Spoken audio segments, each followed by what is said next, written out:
Walking the halls of a middle school can be a place filled with excitement and energy. The classroom, on the other hand, can be a different story when it's filled with 12 to 14-year-olds. Tonight we're going to take a look at some collaborative learning opportunities in the classroom as well as some classroom management strategies. Let's take a look. One of the first areas I'd like to discuss today is the importance of getting our students up and moving. In the observation of teacher Tim Bedley, who was a former Teacher of the Year, he modeled for us the activity of having students standing up and down. I've actually used one of these strategies in my classroom this week, in that after students had finished answering the 2 questions that they needed to answer, I had them stand, modeling after what Mr. Bedley did in his classroom. By giving students the opportunity to stand, they're able to move around a little bit, we're fighting off tiredness, and it's a great way to just change up the mundane classroom environment and keep a middle schooler engaged. Another thing that Mr. Bedley did was he used points as a reward to encourage enthusiasm in the classroom and participation. That's something that I think is key. And I have a system right here on my projector that models what we do here at Whitthorne Middle School in Columbia, Tennessee. As our students are modeling behaviors that we have instructed them are what we are looking for, they receive points that they can then turn in later for rewards, for the opportunity to go to certain events.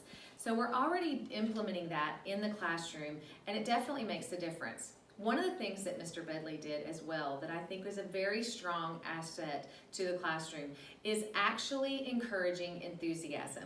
He didn't passively participate, but they had to show excitement for what they were learning.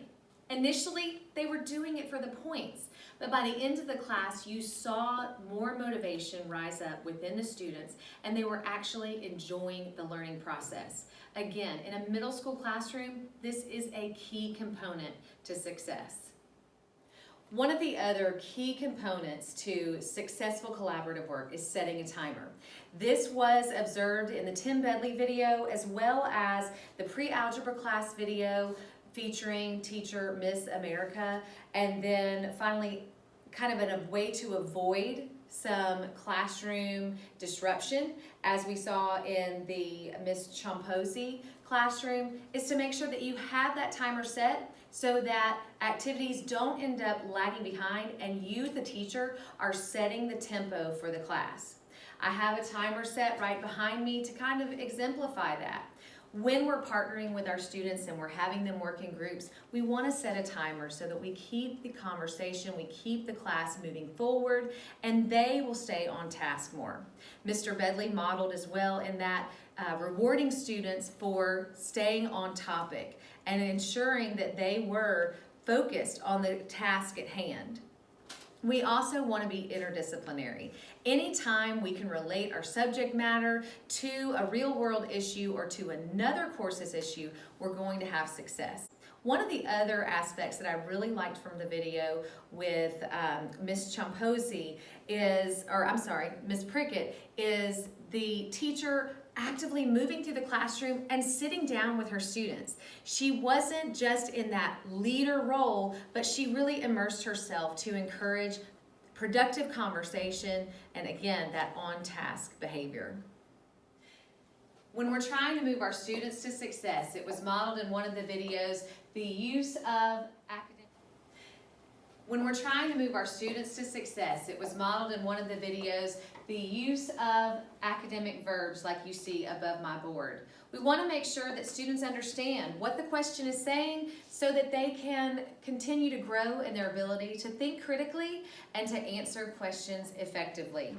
I want to cover in the last portion the things that we need to avoid. First of all, we don't have to talk louder to be louder than our students. Oftentimes, students will respond to a quieter voice. That's seen in several of the video observations that I looked at. Also, we want to be sure that our questioning is not vague. In one of the classroom videos, the teacher was very vague in their questioning, and it caused students to be confused and to eventually lose interest in the lesson.